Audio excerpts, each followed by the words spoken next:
Baik, Assalamualaikum warahmatullahi wabarakatuh. Selamat pagi Bapak dan Ibu. Salam sejahtera buat kita semua. Alhamdulillah hari ini terima kasih sudah bisa menyempatkan diri untuk hadir dalam undangan saya untuk menyaksikan pemaparan mengenai penerapan budaya positif. Ya, sebelumnya terima kasih saya ucapkan kepada Bapak Daroja selaku pembimbing pengajar praktek saya. Terima kasih juga kepada Bapak Isduki selaku perwakilan dari Kepala Sekolah dan Bapak Ibu Guru yang telah hadir dan menyempatkan waktunya di tengah-tengah kesibukan untuk menyaksikan presentasi saya. Ya.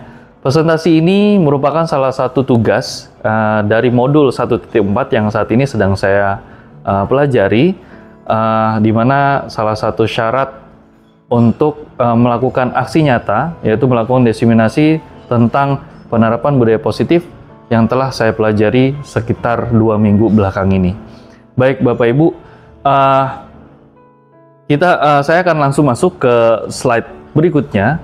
Mungkin Bapak Ibu sudah sering memperhatikan tentang atau mendengar tentang istilah budaya positif. Ya. Budaya positif adalah suatu kondisi lingkungan sosial yang mendukung perkembangan dan kesejahteraan individu-individu di dalamnya.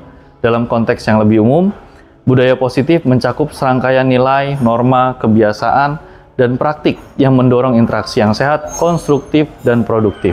Nah, di sini kenapa sangat menarik sekali materi budaya positif ini? Karena ini berkaitan dengan perkembangan karakter atau pembentukan karakter peserta didik kita di sekolah. Ya, tidak lepas dari kegiatan berinteraksi langsung dengan anak, mengajarnya, mendidiknya, dan bahkan sampai berkomunikasi, sampai juga kegiatan penyelesaian masalah yang mereka hadapi di lingkungan rumah maupun di lingkungan sekolah. Ya, jadi saya sangat senang sekali bisa memaparkan apa yang sudah saya pelajari. Saya harapkan nanti bisa diterapkan dalam kehidupan kita sehari-hari, khususnya dalam berinteraksi dengan peserta didik, dalam mendorong motivasi internal mereka sehingga bisa mengembangkan karakter mereka menjadi lebih baik. Oke. Untuk topik yang akan saya mau sampaikan itu ada 4 hal, yaitu mengenai 5 dasar kebutuhan manusia, teori motivasi, hukuman dan penghargaan, 5 posisi kontrol, dan segitiga restitusi. Kenapa hal-hal ini harus saya sampaikan? Karena topik-topik ini berkaitan dengan tahapan penerapan budaya positif. Supaya kita tahu dan kita bisa piawai dalam menerapkan budaya positif nanti, dalam kegiatan belajar mengajar, dalam kegiatan berinteraksi dengan siswa, hal-hal ini harus kita ketahui terlebih dahulu. Oke, Bapak Ibu. Berikutnya adalah pertama, kita akan bahas tentang 5 dasar kebutuhan manusia. Kita sudah tidak bisa memungkiri lagi lah istilahnya. Ya, manusia memiliki 5 dasar kebutuhan, yaitu kebutuhan bertahan hidup, ya, kebutuhan akan kasih sayang dan rasa diterima, kebutuhan akan kebebasan, kesenangan, dan penguasaan. Ini adalah dasar kebutuhan yang tidak lepas kaitannya dengan perkembangan sikap dan karakter. Ya, apabila salah satu kebutuhan ini tidak terpenuhi, akan muncul aksi untuk memenuhi kebutuhan tersebut. Nah, jadi kalau misalnya nih kita langsung berpusat pada peserta didik saja ya Bapak Ibu ya, mungkin nanti bisa langsung diterapkan ya. Apabila ada anak-anak kita yang memiliki masalah atau memiliki kecenderungan problematika dalam kehidupannya, atau mungkin pada saat kegiatan pembelajaran yang tidak bisa mengikuti kegiatan tersebut, atau mungkin ada anak kita yang overacting di kelas sehingga bisa menimbulkan kericuhan dan memerlukan perhatian khusus dari kita, bisa saja dari kelima kebutuhan ini ada hal yang tidak mereka penuhi sehingga mereka sedang berusaha untuk memenuhi kebutuhan mereka itu. Untuk 5 dasar kebutuhan manusia, saya akan jelaskan sedikit ya. Pertama, manusia itu pasti ada keinginan atau kebutuhan untuk bertahan hidup. Ya, ini hal yang sudah lumrah kali kita lakukan, seperti mencari makan atau minum, atau berada di ruangan yang nyaman. Nah, ini istilahnya di mana kita sedang berusaha untuk memenuhi kebutuhan untuk bertahan hidup. Ya, apabila kita merasa lapar dan kita mencari makan, berarti itu kita sedang berusaha untuk memenuhi kebutuhan kita untuk bertahan hidup. Itu contohnya ya Bapak Ibu ya. Berikutnya ada kasih sayang dan rasa diterima. Nah, ini salah satunya adalah kebutuhan di mana ingin diterima, ingin diakui, ingin diberikan perhatian khusus ya. Nah, ini yang sering terjadi di ruangan kelas kita, khususnya kalau anak-anak yang sedang cari masalah atau pada saat dijelaskan mereka tiba-tiba asal bunyi saja, teriak-teriak atau mungkin menjawab seenaknya saja. Dan seperti itu kan mereka mendapatkan perhatian dari kita. Nah, ini adalah salah satu bentuk contoh cara mereka memenuhi kebutuhan mereka akan kasih sayang dan rasa diterima. Oke, berikutnya kebutuhan akan kebebasan. Nah, ini bisa saya kasih contoh pada saat di kelas ya. Kebutuhan akan kebebasan di mana mereka pada saat diberikan tugas atau diminta untuk mengerjakan sesuatu, mereka dibuat secara struktur, maksudnya dibuat secara kaku dalam proses pengerjaan itu. Padahal mereka dalam keinginannya, dalam hatinya ingin ini harusnya bisa dilakukan dengan cara yang ini. Tapi karena tidak diberikan kesempatan atau dengan metode pembelajaran diberikan oleh guru, sehingga mereka tidak merasa bebas melakukan pekerjaan itu. Nah, ini adalah salah satu kebutuhan mereka yang sedang diganggu.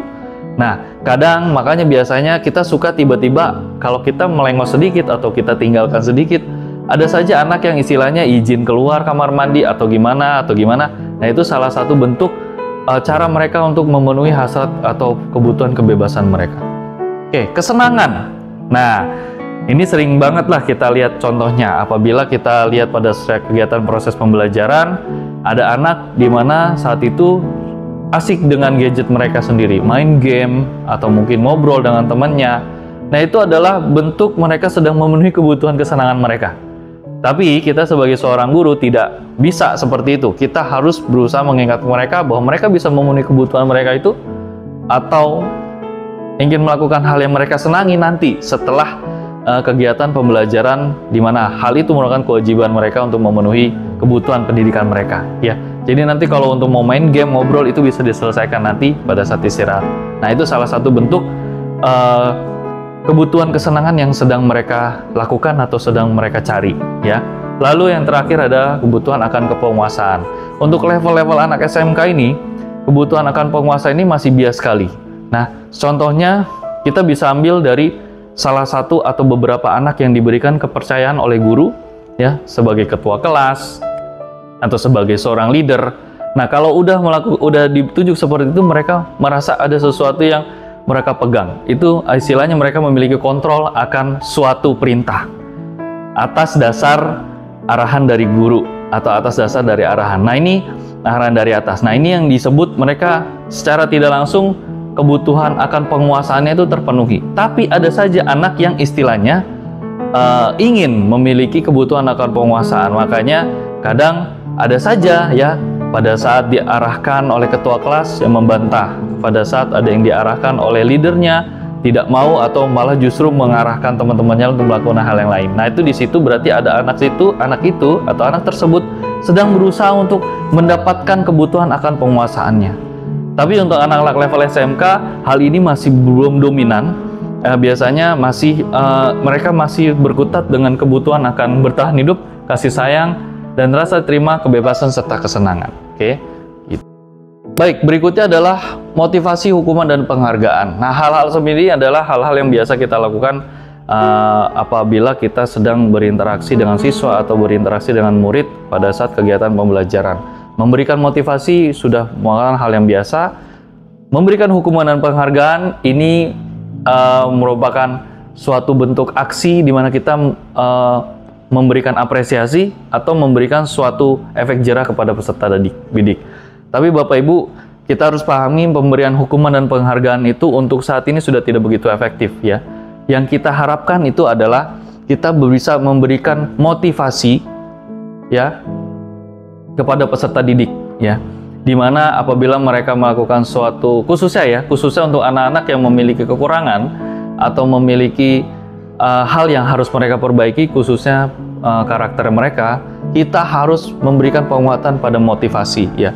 Dimana di sini pemberian motivasi itu harus diposisikan, kita lihat dari posisi kontrol ini ya. Bagaimana Bapak Ibu memberikan motivasi? Kita lihat apakah Bapak Ibu masih berada dalam posisi pemberian motivasi eksternal atau pemberian motivasi intrinsik ya.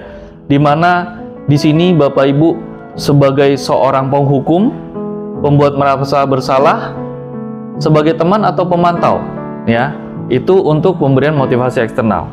Tapi ada hal yang cukup kuat diberikan dalam pembelajaran yang saya terima ini di modul 1.4. Bapak Ibu, kita harus diharapkan untuk menjadi seorang manajer, ya, dimana kita harus membentuk motivasi intrinsik dalam diri peserta didik sehingga mereka bisa berubah atas kemauan mereka sendiri, ya, tanpa ada harapan apapun dari luar.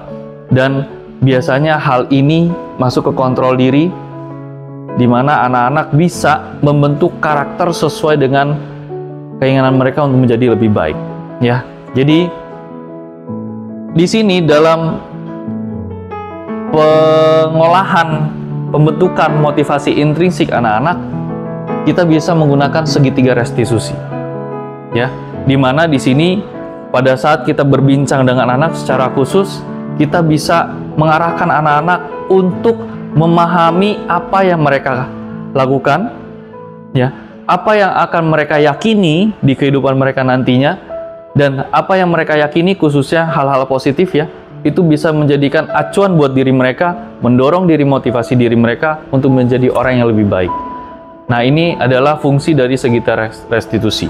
Setelah kita bisa membentuk karakter khusus dari peserta didik kita, mereka memiliki motivasi dorongan intrinsik atau dalam diri mereka sehingga mereka mau berubah atas kemauan mereka sendiri. Nah, saat itulah kita akan mudah untuk mengarahkan mereka untuk memenuhi visi atau misi dari sekolah kita. Salah satu visi yang saya buat itu adalah membuat atau menciptakan ruang belajar, ya, di mana di sana peserta didik saya harapkan bisa belajar untuk lebih mandiri, ya, dengan memanfaatkan teknologi informasi sehingga mereka bisa mencapai kompetensi mereka secara unggul. Nah, harapan saya adalah dengan adanya motivasi intrinsik, khususnya keinginan mereka untuk belajar mandiri, dorongan mereka untuk berubah menjadi lebih baik, di sini guru cukup untuk mengarahkan saja, ya.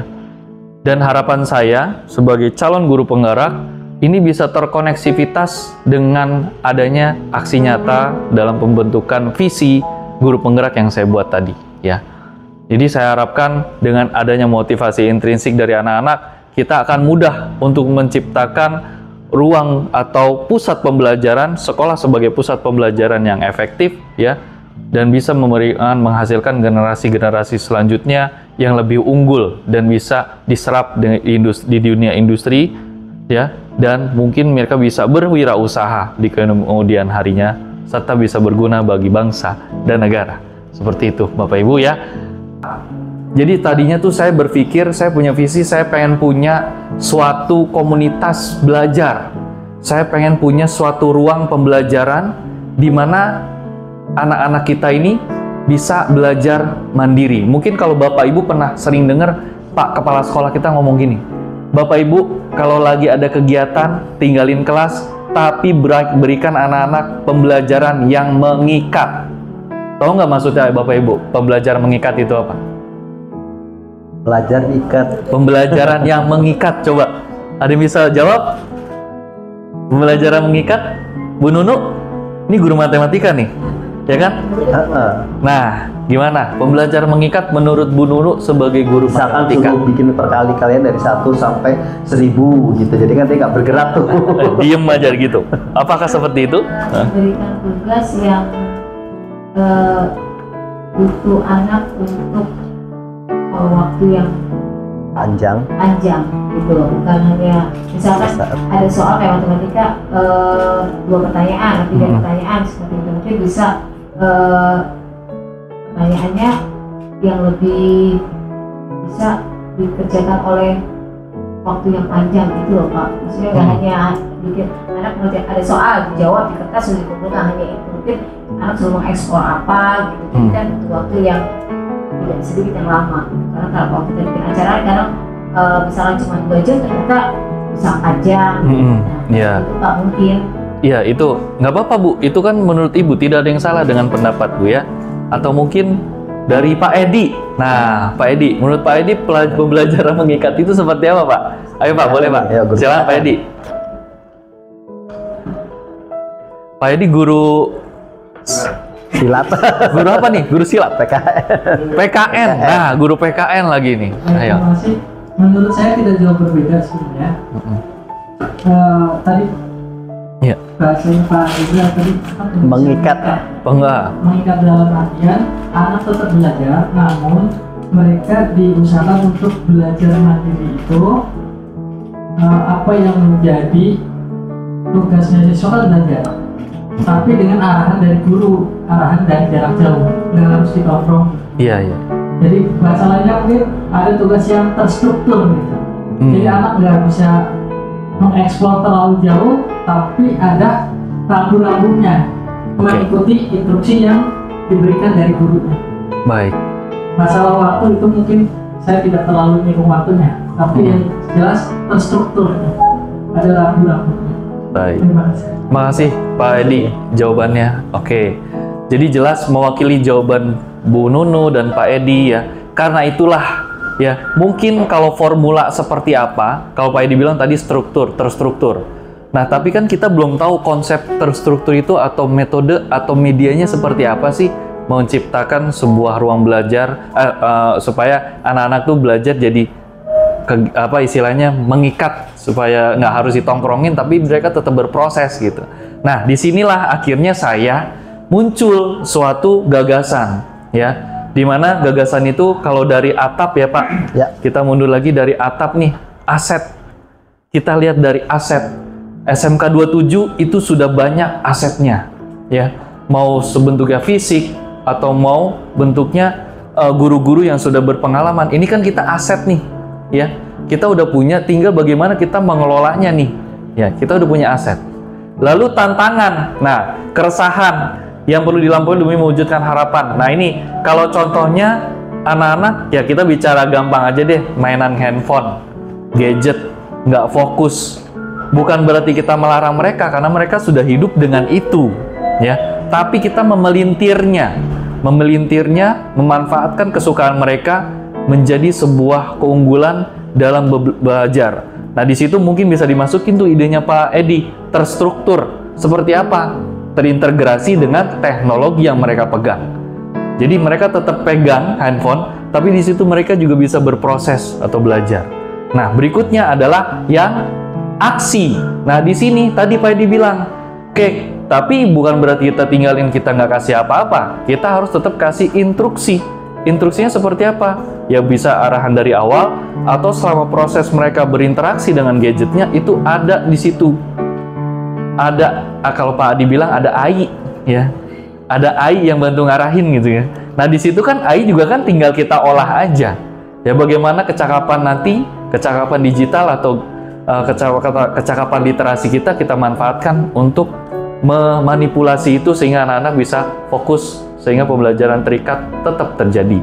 Dan terakhir adalah pembelajaran. Nah, kalau sudah ada aset, tantangan sudah kita pelintir, kita manfaatkan, dan aksi sudah kita lakukan, insya Allah pembelajaran akan berlangsung dengan baik. Nah, di sini memang tugas kita, PR-nya meningkatkan atau memberikan motivasi internal buat anak-anak kita supaya kalau ngerjain sesuatu itu nggak harus disuruh, nggak harus ketakutan dihukum, ya, nggak harus ngarepin dikasih hadiah. Nah, ini budaya positif juga nih yang harus kita terapkan supaya mereka punya motivasi internal dan mau belajar tanpa harus ditongkrongin. Nah, itu yang kita pengen. Apalagi di SMK 27 tadi aja Pak Isduki baru bentar udah tinggal. Ini makanya kita udah punya ide gini, apakah stakeholder kita nih yang utama nih, salah satunya wakil Kepsek ya. Saya berharap sih Bapak Ibu habis ini juga bantu untuk kita berproses ke atas. Mudah-mudahan ide-ide ini bisa menjadi masukan buat sekolah. Kalau memang sudah baik untuk diterima. Jadi salah satu program yang bisa masuk ke dalam visi SMK Negeri 27. Seperti itu Bapak Ibu. Nah, jadi kalau balik ke Prakasa Perubahan, disinilah saya susun menjadi kalimat-kalimat, menjadi satu kalimat yang jelas, Mudah-mudahan bisa dipahami isinya.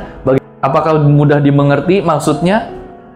Karena memang visi itu harus dibuat semudah mungkin, segampang diolah mungkin. Maksudnya maknanya harus sampai ke si pembaca, sehingga si pembaca tahu kenapa visi atau prakarsa perubahan ini dibuat. Karena ada maknanya yang di situ yang kuat. Jadi menciptakan ruang pembelajaran yang mendorong peserta didik untuk aktif belajar secara mandiri, terintegrasi dengan teknologi, sehingga memiliki kecakapan kompetensi yang unggul.